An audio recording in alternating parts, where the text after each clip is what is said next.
Um, so today I'm with Luis Galilei.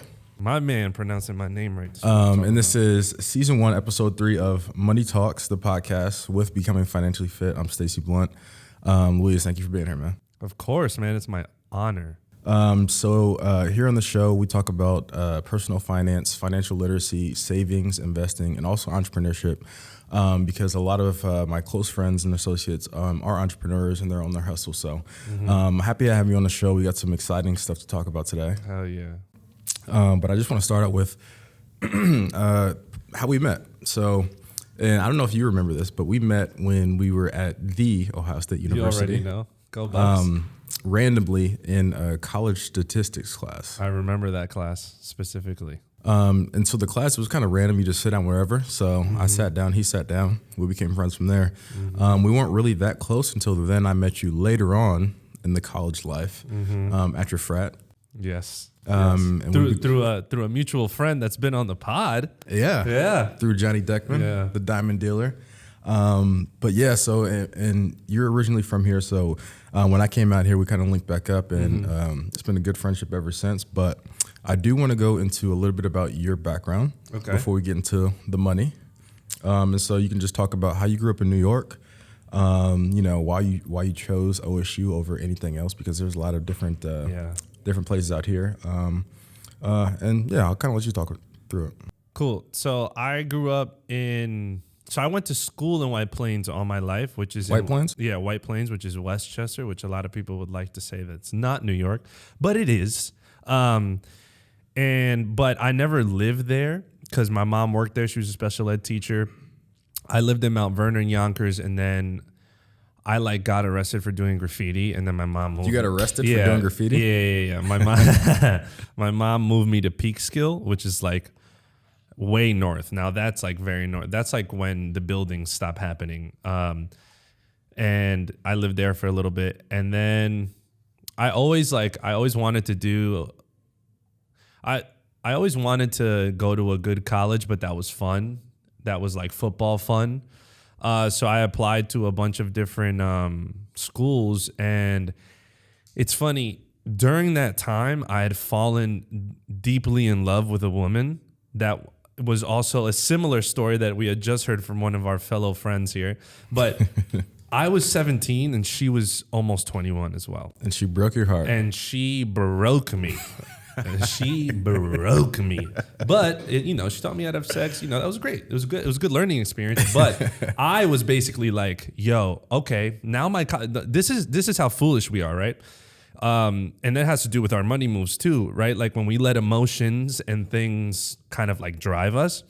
I went from someone that was fuck it, I'm going to have the best college experience to, I need to get through college as fast as I can so I can marry this woman. Wow. Yeah.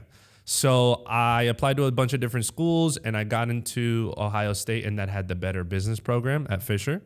So I was you know what? I'm going to go. Didn't even visit. And I grew up here, I grew up going to Canal Street every single weekend to try and cop fake Jordans, okay? I used to hang out on Mercer and shit where it's super cool now. Before it was just you used to get jumped for your Jordans there. So I used to hang out there, and that was the environment that I loved. But I was you know what? I'm going to study marketing, and I'm going to graduate in 2-3 years and come back, right? Because she used to live in Connecticut. So I went to Ohio State because it was the better business school. Went out there, huge culture shock. But I ended up. I bet, coming from New York, being down in Soho, Canal Street, then going to Ohio. How was that? How'd you make the transition? Doug, so it's funny, right? In White Plains, it was 40-40 Black, Latino, right? And the rest was white and Asian, right? The white kids at my public high school were pretty wealthy. Yeah. It was their parents chose not to put them in private school. But I never knew discrimination. Never knew it. I remember I used to be watching news and shit, and I used to be bro, what's up with the rest of the country? What type of shit are they on? Because we used to hang out in the projects. The white kids used to come to the projects with us. And then we used to go to their mansions and hang out with them in their mansions. Yeah. And then we always used to be on the football field at 12 a.m., just chugging beer or whatever. In high school. We would have the Hennessy. They would have their Bud Lights. And it's just after that, it was very shocking for me to get to Ohio, and people were like, first of all, the whole "what are you" thing, I'd never been accustomed, like I'd never been exposed to. Like they didn't know what I was. Yeah. Before, people would be like, "Oh, you got to be like Puerto Rican, Dominican, or something, maybe Colombian." I'd be like, "Nah, Peruvian. I don't look Peruvian, so I get it." But then they'd be What like, does Peruvian look like? Yeah, I mean, like, so Peruvian looks like. Have you ever seen like the little Andean women? no, Like the Andes, they got like multicolor ponchos on. I need to. It's a very indigenous look. But Peru, like many other South American countries, has a vast majority of like a vast variety of like different colors, different sizes. I mean, Latin people, we look like anything. So I went out there and it was just like people were like, "Yo, you're not from here." Yeah. And I was like, "Yeah, I'm from New York." And they'd be like, "Yeah, but what? Like, are you Mexican?" And that's the first time I never got mad at it. Wow. Because in New York, and people don't like to talk about this before, but Mexican was used as a slur. Like I did not know that. Yeah, it was like, "Yo, shut the fuck up, you Mexican." And you're like, "Yo, what the fuck?" And that was, before progressive speak and PC and all that shit. But that was used in a derogatory way, which I'm sorry to any of the Mexican listeners, but that's the way it was used in like It's all about straight talk here. yeah, urban settings. Like people would be like, "Shut up, you dirty Mexican," and you'd be like, "All right, let's scrap," and then you'd get into like Street Fighter mode, and then whoever's health bar was the lowest, you gave up. But in Ohio, people would say that to me, and I could just tell they genuinely just didn't know. Yeah, they're just ignorant. Yeah, they just didn't. It's the only thing they were exposed to. So Ohio State was a culture shock, and I remember getting to Ohio State with my mom and seeing, because we come in the fall, and all the students are already there because people get back to school early because they're trying to drink, and I saw these dudes fucked up out of their minds, just yelling, "Go Bucks, baby!" And I'm like, "Yo, this is crazy." And then I ended up staying an extra semester because I was one of those guys. Yeah, and that comes at you fast when you're at the Ohio State University. Yeah. But diving back into things, so you're a bona fide hustler, in my opinion, right? You have your comedy side hustle, you do your clothing line, so we'll get into all of that. But now, for your day job, what do you do? So I work at a PR marketing agency. Okay. And I'm a senior account executive there. It was my first job. I actually got that internship in high school through a program that we had that was geared towards Latin youth, trying to like getting Latin youth into the corporate system and trying to like help diversity and stuff, A lot of companies tend to have like diversity initiatives that last for like 2 or 3 years and then they wash out. Why is that, right? Because is it just something that they want to say they did or check a box, or is it because they really want to help? So I think, and this is from me now knowing it from the other side, right?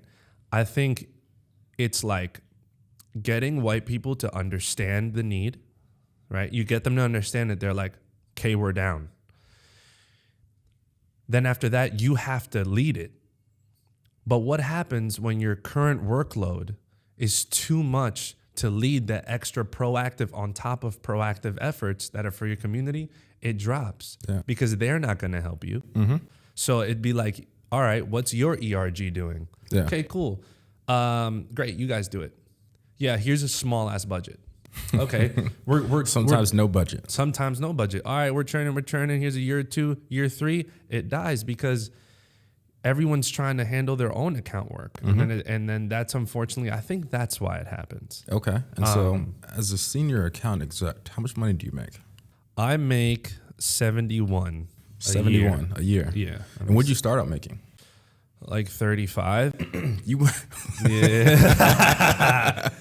It was dark, bro. You went from 35 and doubled your salary in the matter of we've graduated in 2015.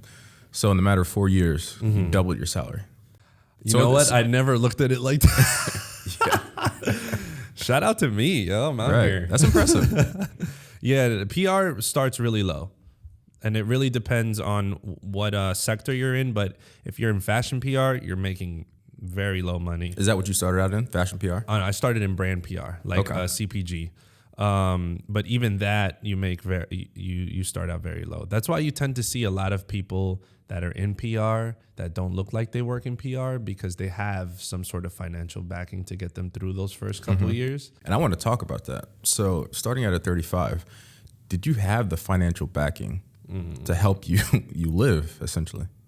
Dog, that first year ruined my credit, right? Because I first of all, you know this because I've asked you very elementary questions about finance. I had no financial literacy. One big thing that I want to do in the future is expose financial literacy to people like you're doing right now, to people from urban environments. To our community. Yeah, because we don't know at all. All we know is how much an eighth is and how much we could flip it. Right. Or how much Louis is and all that stuff. But we don't know actually, like, when a credit card gives you a cash advance, it's not good. Yeah. So I had no idea. And thank God I got to live at home for a year. That's big because, and I haven't lived at home since I want to say 18.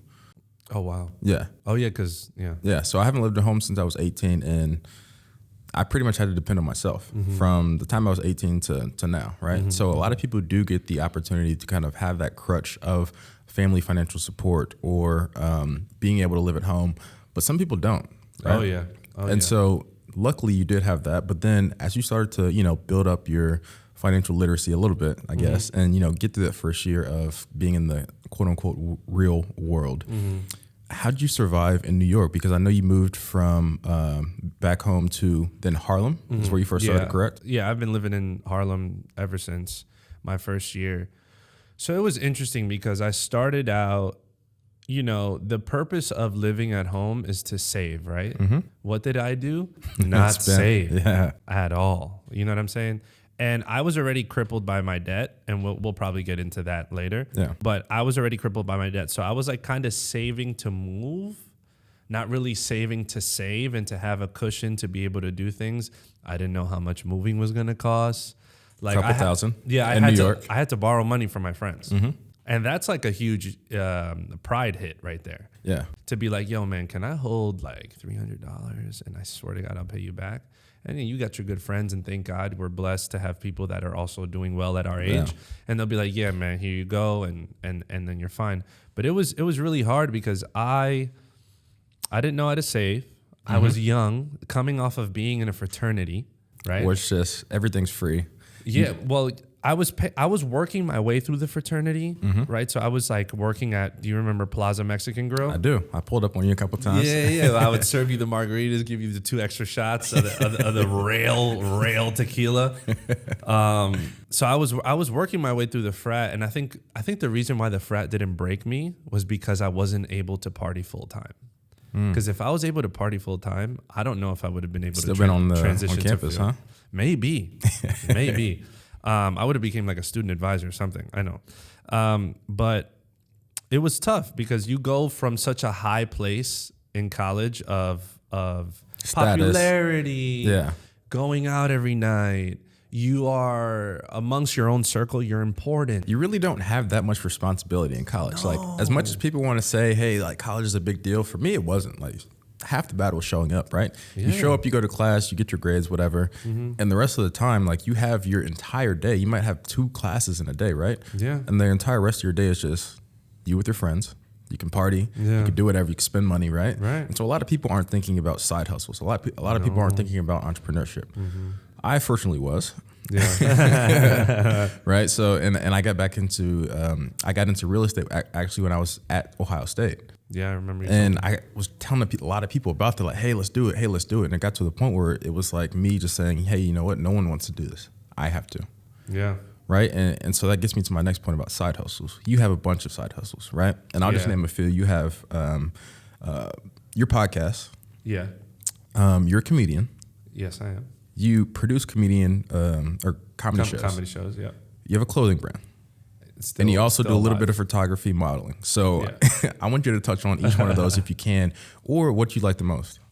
So first I'll touch on the word side hustle, right? There's a lot of people out here doing side hustles, but this is like a passion. Yeah. Right. I don't view it as a side hustle because then it implies it's on the side of something. It's always in my main view. Right. I'm very grateful for my job. College prepared me 30% to do my job. And then I learned everything else from there from my first year. But my side hustles are like my hustles. So. And let me stop you there. And I like how you said it's your passion. Because, and this is probably something that no one knows besides you and me, is one day there was an Ohio State game on a Saturday. And what we usually do is we go out to the bars here in Manhattan, right? There's an Ohio State bar. And I was on my way to the train, about to go to that bar, and I saw Luis in my neighborhood. And I live in Brooklyn. I live in Brooklyn. Luis lives in Harlem. So why was he in my neighborhood? So I pulled up on him. I was like, yo, like, what are you doing? And he was like, I'm handing out flyers because I'm producing this comedy show. I want people to come. And for me, I was like, wow, you came all the way to Brooklyn to hand out flyers, put them on people's doors. That's how much passion you had. Yeah, man. And I don't think anybody knows that story but us. That's when I knew. I was like, okay, this is the real deal for him. Yeah, that's so funny that you brought that up because I like completely forgot about that. Yeah. No, it was there's a transition between having a side hustle and a passion, and I think maybe you just touched on it when you don't even feel what you're sacrificing. Exactly. Right? Because before I would have been pissed that I'm not getting blacked out at bar none. You know what I'm saying? But that day I was just like, no, my goal, I'm gonna put flyers on people's doors because I need people to come to this show, right? And that's also, this is something you don't know about me. One of my first internships was a door-to-door salesman in the South Bronx pushing office products, dog. Office products like printers, ink and toner. But then we had a whole what is it, like side office section or kitchen section, you know, because like corporate offices have their kitchens and stuff. So we used to put coupon code on top of coupon code to get the toilet paper down so that it could compete with the bodega prices. And I was slanging toilet paper to the bodegas, dog. I would go in there and they'd be like, yo, trust me, I get my shit from Restaurant Depot. It's good. And I'm like, yo, but I got these coupon codes. And for like 600 rolls, I could lower it down to this cent. And as soon as they see it go 1 cent under, they're like, cool, I'm doing it. So when was this? I did that my first summer back from school. Back from Ohio State? Yeah, it was one of those things where they like reach out to you over email. And I applied and they got me in. And it was funny because every morning used to get there at 8 a.m. and we'd have sales meetings. And everyone would be on their feet and we'd do like a chant and then be like, all right, who's going to be, is our office going to break into top 5 this month or whatever? And I'll never forget, I got ranked top 50 in the country, a salesman for 1 month. And I was like, yo, I'm going to push office products for my whole life. How much money did you make off that? Oh, nothing. Zero, bro. I used to get like $200 per week or something. Isn't it crazy to think about like back then when you got $200 when you're in college? You're like, this is a lot of money. Oh, I was chilling, bro. Right? I was living at home. It was a summer. You know, I made friends with a lot of the hot food Latin places. So they used to give me like platters for like $5. And that's huge. Which is huge. You know, you get 2 pounds of rice, a whole cow, and then you eat that. And for the viewers or the listeners out there who've never been to NYC, you can pull up to any bodega you want. And they have it's like a buffet line, but they're behind the counter and they have to serve you. And usually they do it by the pound. Sometimes it costs $10, $15. It could be $20. So if you're getting this for $5 as a teenager or, you know, a young teen. Yeah, I was 19. Right? Yeah. That's hungry. You know, that's just out there grinding. That's big. Oh, yeah. And that would be the only meal I ate. And then I would just hit the streets again. I was selling ink, toners, toilet paper, 2-ply, 1-ply, paper towels. And then sometimes I would get them deals on like some other stuff that I could do. Humbling. Yeah, but okay, here's a funny thing, right? It taught me the value of knowing that at least in business, right? We don't want to talk about this in general, but like the first no is just an initial reaction. Because that's what everybody's going to say. If you're not used to someone saying no, you won't make it in sales, you won't make it in business, right? Entrepreneurship, you might as well throw it out the window. You might as well throw it out. Yeah, but the value of knowing, at least in corporate life, that the first no is just like an initial defensive reaction. Mm-hmm. That's what it taught me. And being able to haggle bodega owners was a very valuable skill. Okay, and so now we're talking about your transition from being, growing up in New York to Ohio State, being in a frat, and then actually coming back to New York and, starting to work. Mm-hmm. And so getting into your financial picture, mm-hmm. did you have any type of financial assistance in college, or did you take out student loans or anything like that to support yourself while you were doing your undergrad? Yeah, so I had that FAFSA loan or whatever that like they give you money and then you have to pay it back. Yeah. Which I'm currently paying back right now. And then, so my mom, immigrant from Peru, came here.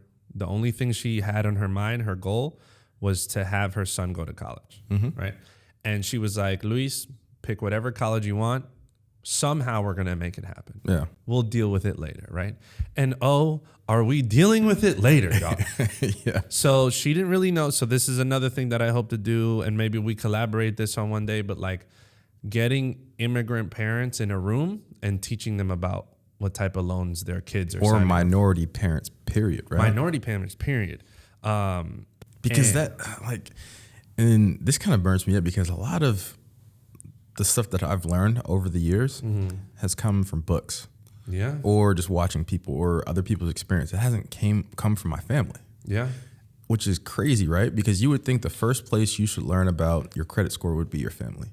Or how to save or how to invest should be your family, right? But they're not worried about that. They're worried about putting food on the table. Which I appreciate. They're worried about raising a non-violent person. Mm-hmm.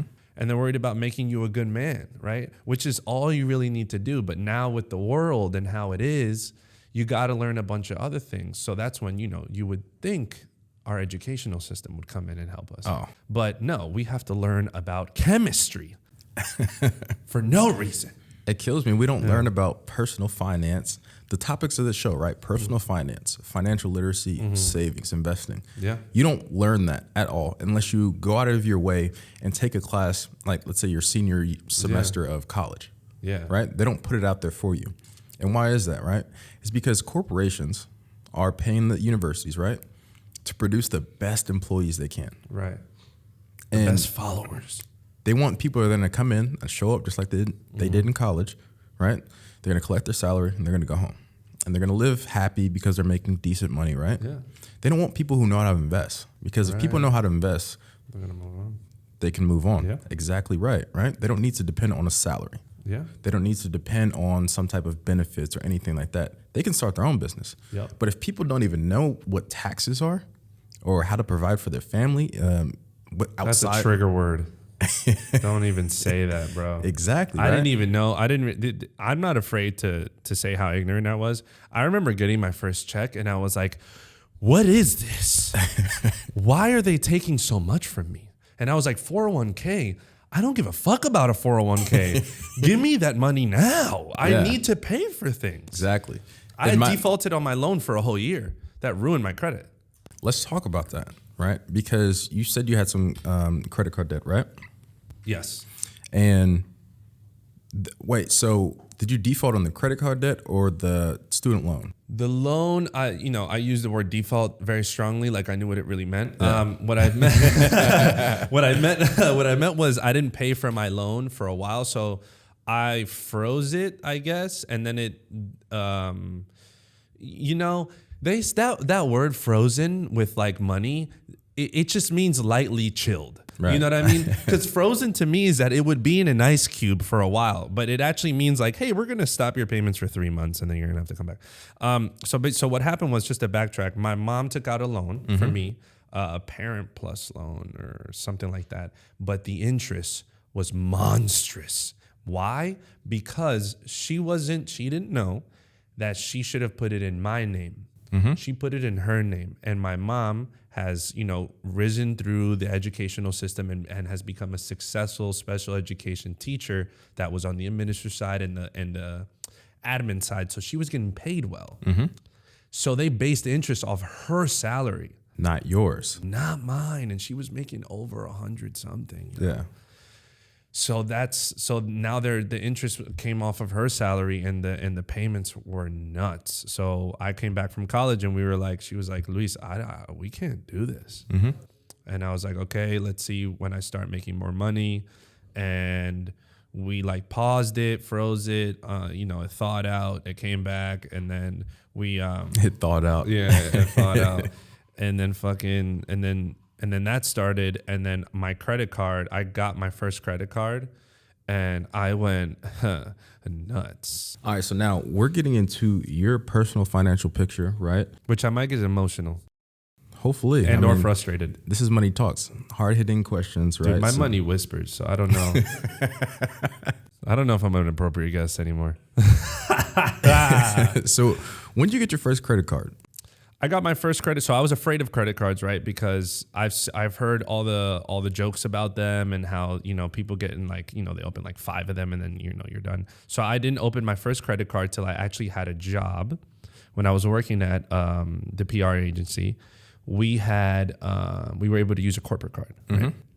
And that's for all the stuff that we buy during campaigns and during activations. And I started to see like the points that you got from it, because we got the points, which is really cool. And it was an Amex. Yep. So I was like, I want my own credit card, and let me start getting points. And like my friends told me, they were like, yo, just buy your groceries on them and then pay it off right away. But, but that's not how life goes. And here's the thing. Everybody starts out by doing that. But then they say, you know what? I'm going to use, my card for $50. I'll pay it off at the end of the week. Right. Then you say, you know what? I'm going to buy lunch. I'll pay it off at the end of the week. The end of the week comes and you're like, well, I want to go out with my friends, right? Yeah. And then the end of the month comes and you get the bill and it's like $30. And you're like, $30? That ain't shit. And then after a year, you're like, wow, like this is $200. Yeah. And right. And you went through that process. Oh, I went through that process, but it wasn't like, oh, I just want to go out with my friends. I'd be like, oh, I really want that North Face.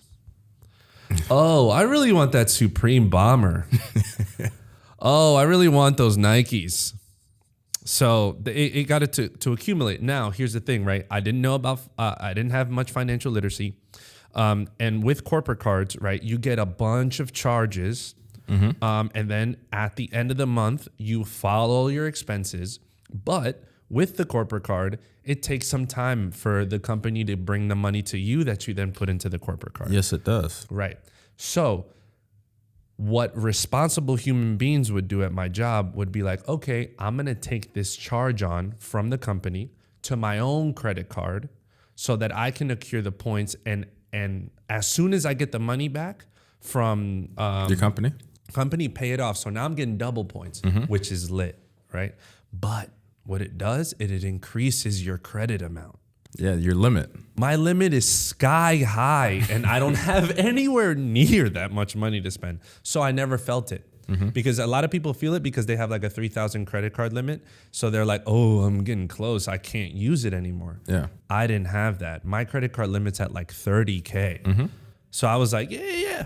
And isn't that crazy, right? A credit card company, a bank, they gave a $30,000 credit limit to someone who was fresh out of college. It sounds about right, to be honest. And why do they do that? Because predatory. Exactly. Let's watch that kid fuck up. Yeah, can't wait. Yeah. Hey, by the way, you owe us 1,000 now. It's like, what?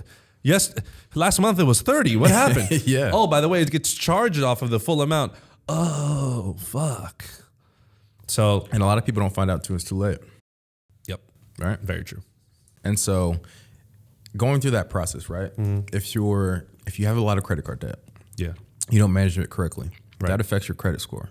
1,000. Correct? Yeah, my shit was at like 400. But you built it back. I built it back, yo. Fucking strong now, baby. You built it back. Thanks to you, by the way. We'll talk about that right now. But thanks to you, my credit score is at a very brolic, full-breasted 700, baby. 700 something. And so let's talk about that story. Because I remember when you reached out to me, right? You were like, hey, you know what? I have this situation. Can you help me? Yeah. And I said, of course, right? That's what I was more do. Like, dog, listen, I don't really know what to do anymore. Can we do lunch? So we met up. We met up for drinks, right? Yeah. And I'll let you explain the story, actually. Yeah. So I had so credit card debt kept piling up. kept piling up, but I was also doing well at work. So I was able to pay it. Then it piled up to a point where I was like, if I let this continue, there's going to be a problem. Like I'm not going to be able to afford my monthly payments. So I reached out to you and be like, hey man, I have this amount. Well, you asked me the amount. I didn't lead with the amount because, I'm not a serial killer. So I was like, yo, I got this debt. You were like, how much is it? You asked me the details and you were like, let's get drinks. But what I recommend is moving it into consolidating it. Yep. And I was like, that word sounds lit. Tell me what it is. Yep. So we sat down and you told me about Marcus Goldman, right? Marcus from Goldman Sachs. Marcus from Goldman Sachs. Yeah, I recommend that to a lot of people. What they have going on, it's a savings account that pays a crazy rate, but it's also personal loans that they offer that you can use for things like consolidating debt. Right? Yeah, and it's at a low rate, and they don't penalize you if you like pay it off faster than the Exactly, and there's no fees. The biggest part, because there are a lot of other companies that you were showing me. I think there were maybe 2 or 3 other companies, and I said, don't use those because they charge fees, and it's just money that you shouldn't pay, right? Yeah, because it's so funny that these Credit Karma will send you to be like, hey man, you're not doing well. Here is 5 great solutions for your credit card debt. Awesome. Can't wait. All right, let's see what my options are. Boom. Yes, that one. Okay, $300 up front. Hey, man, I don't have money. Yeah. What are you talking about? Yeah. But Marcus didn't ask me for that. I like to talk to Marcus like he's my best friend. All right, he helps. No, Marcus swung me a bag, and then now we're chilling. You know what I mean? And then I consolidated it over there, and now I'm paying a flat rate. And I think I'm gonna like take out my 401k and apply it to it. Now we can talk about that live because I know we haven't talked about that, but we should talk about that because a lot of people they have some type of I would hope that they have some type of 401k, right? Because your company usually matches. I don't know if your company matches, my company matches. I would say at a minimum you should put in. Let's say my company matches 5%, so I put in 5%. Okay. Over time, you build up a balance in your 401k, and sometimes it can be pretty big. So people look at it and they're like, "That's free money." Yeah, but it's not, because you're essentially borrowing money from your future, right, in order to pay off your past. Yeah, which is toxic. Very. We're borrowing money from an unknown future to pay for things that are no longer right, for stupid stuff. Yeah. Right.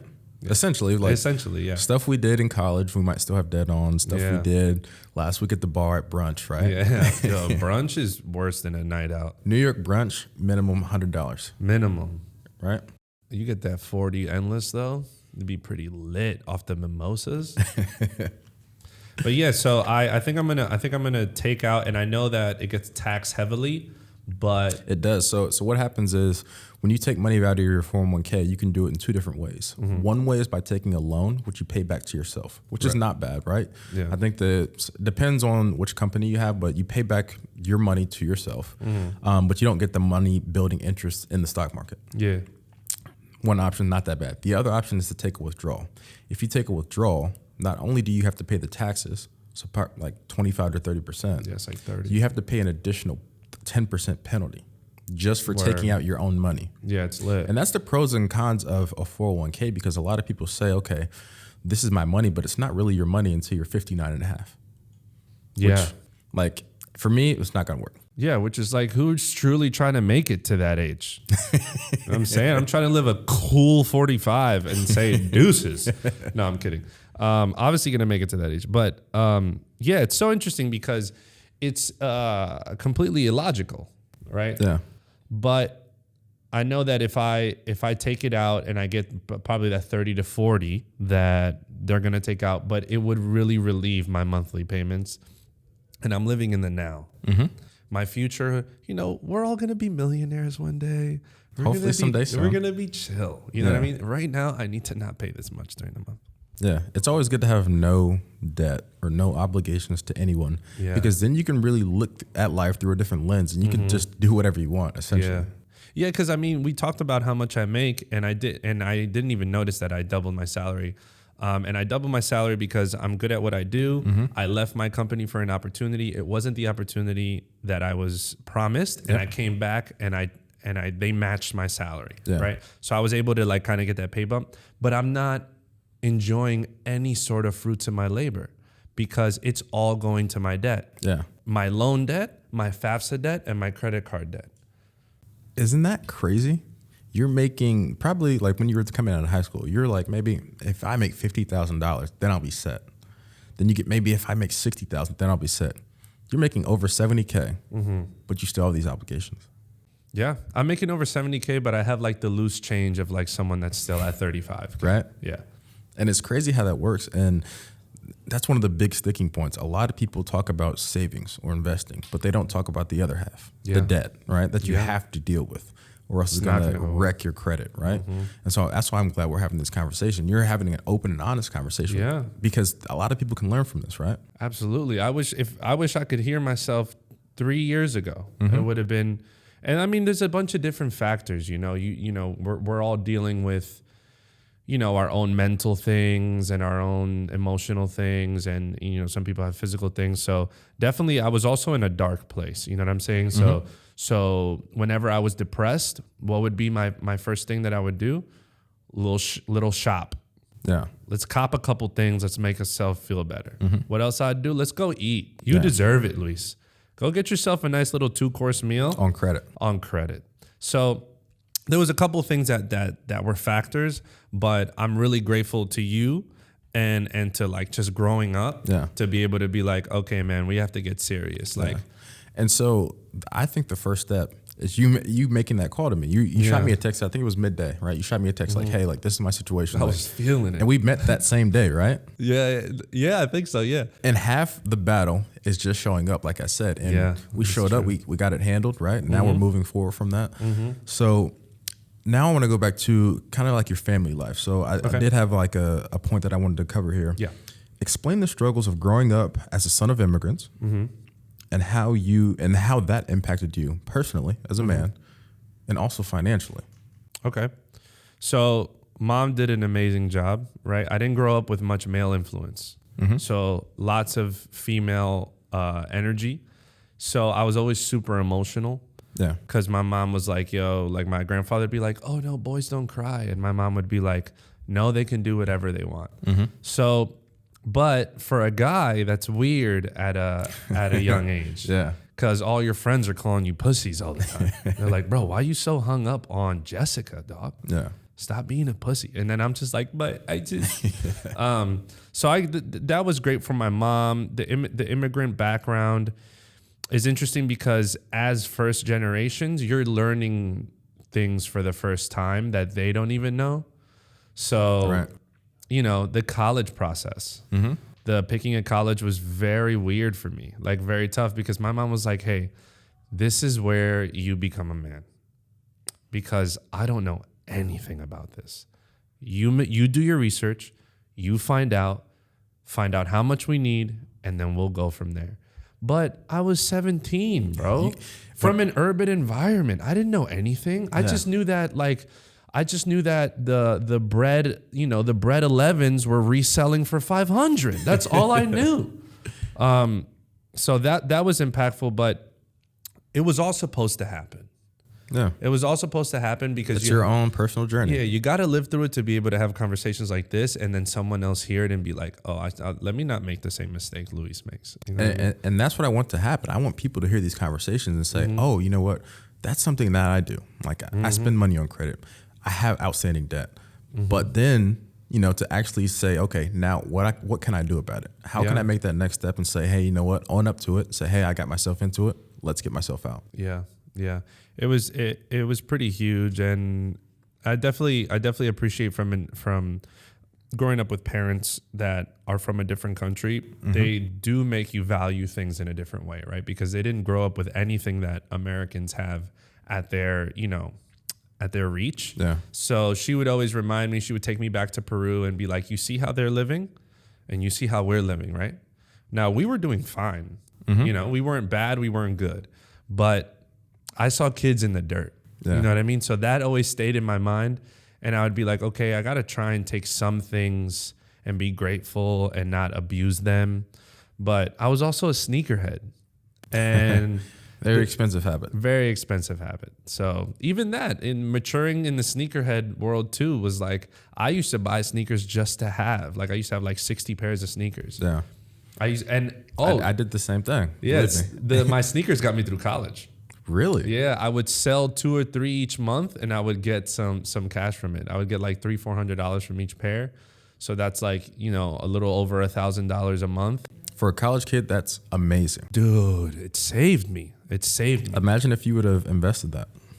Yeah, I can't, to be honest. That was all going to the O patio. I invested in the O. I invested in good memories. Imagine, and I kind of think about like all like the money I came into growing up in college. Imagine if we would have had just like a group of guys, right, that just sat down and said, you know what? We're not going to go to the bar anymore. We're not going to go to a restaurant. We're just going to invest all of our money. Yeah. And imagine if everyone, you know, had that couple $100 extra a month and put it all into a certain investment. Dude, it'd be unprecedented how much benefits we would get for something like that, dog. Right. But that's not. It's like non-existent, you know. And that's why I'm here to change that, right? Yeah.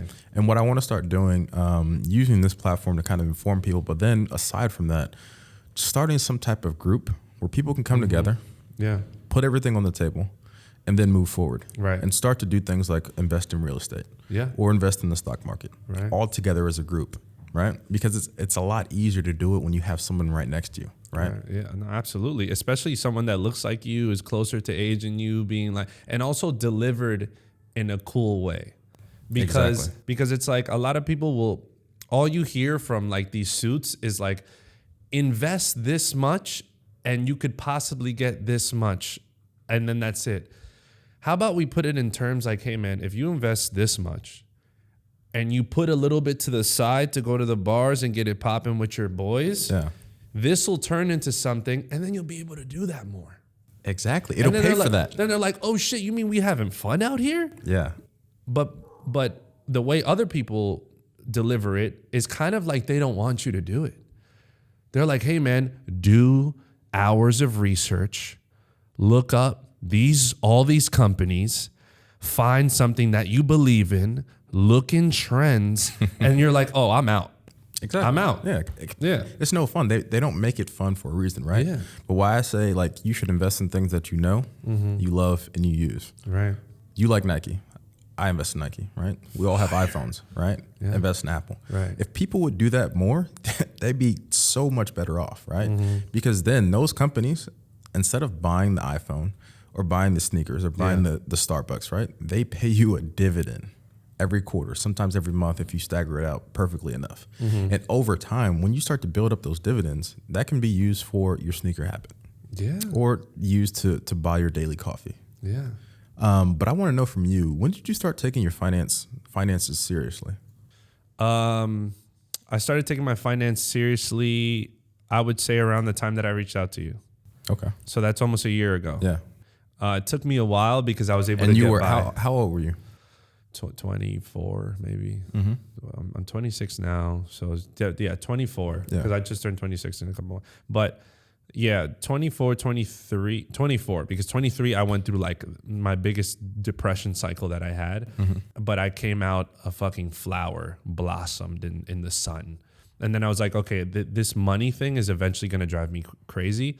So I was like, okay, let me figure out a way to pay off my loan consistently. Found that.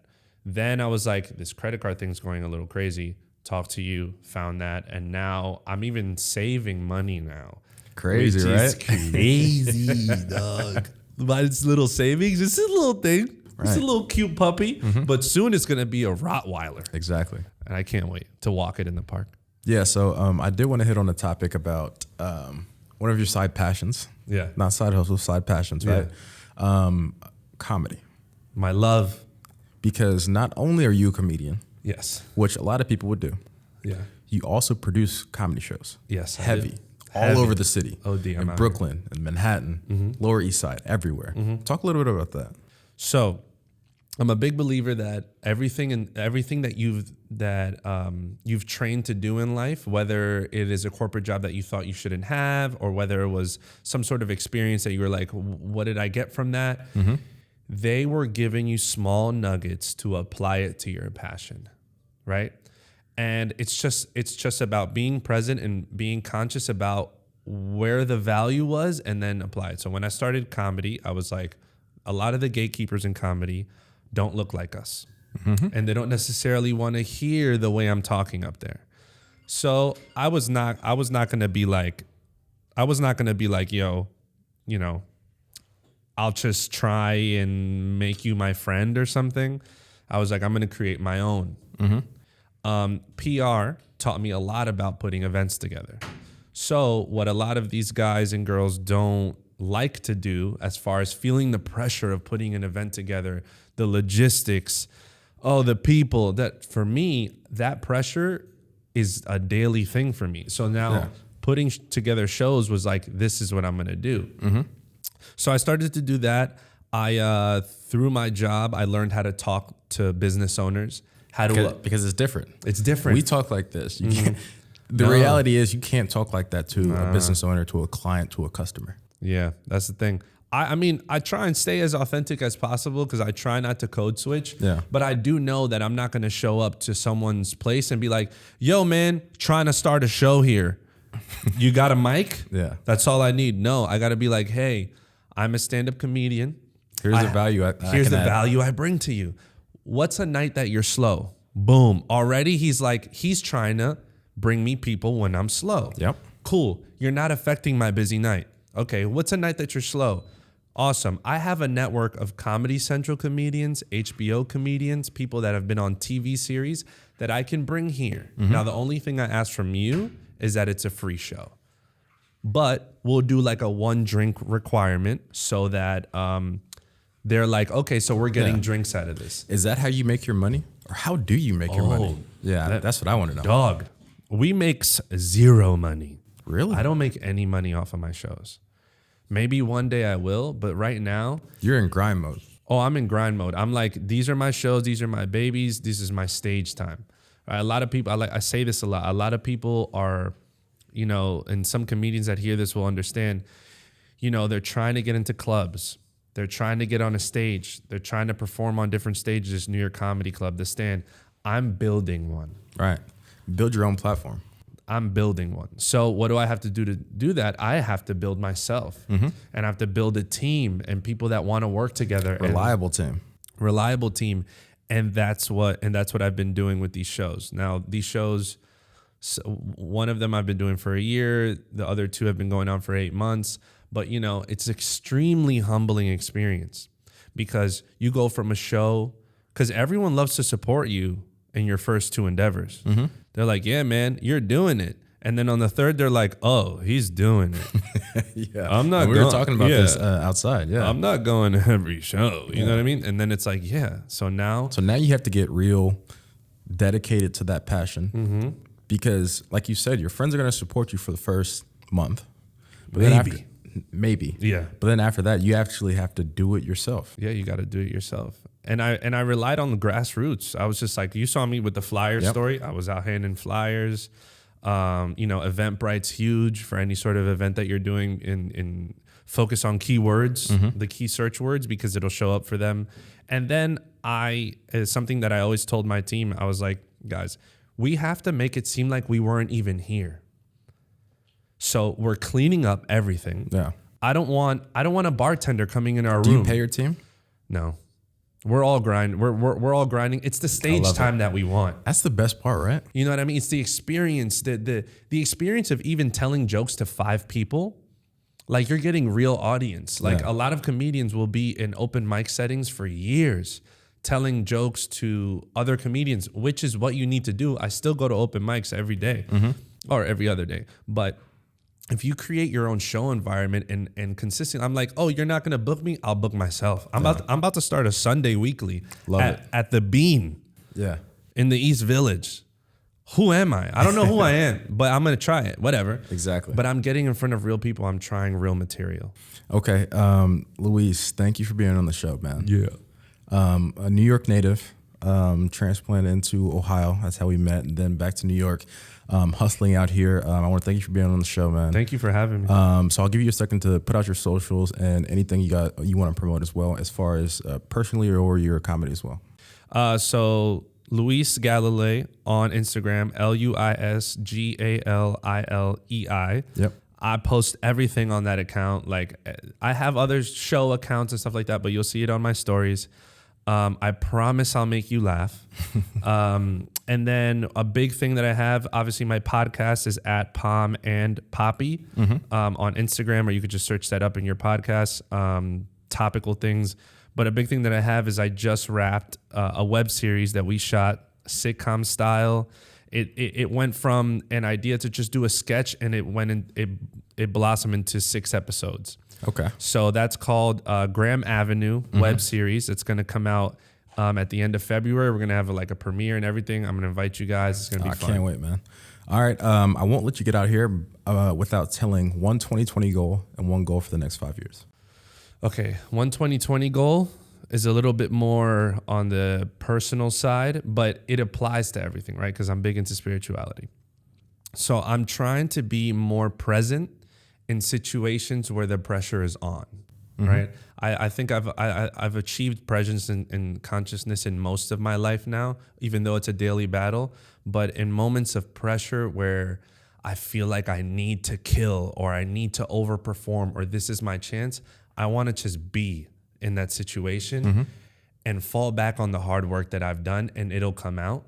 That's what I want for 2020. And a 5-year goal is be on TV, directing my own shit, starting my own production team of just of creators, putting things out into the ether. Yeah. Okay. Well, Luis Galilei, man, thank you for being on the show. Money Talks, the podcast, season 1, episode 3. Thank you, bro. Thank you, man. My man. A little dap on camera.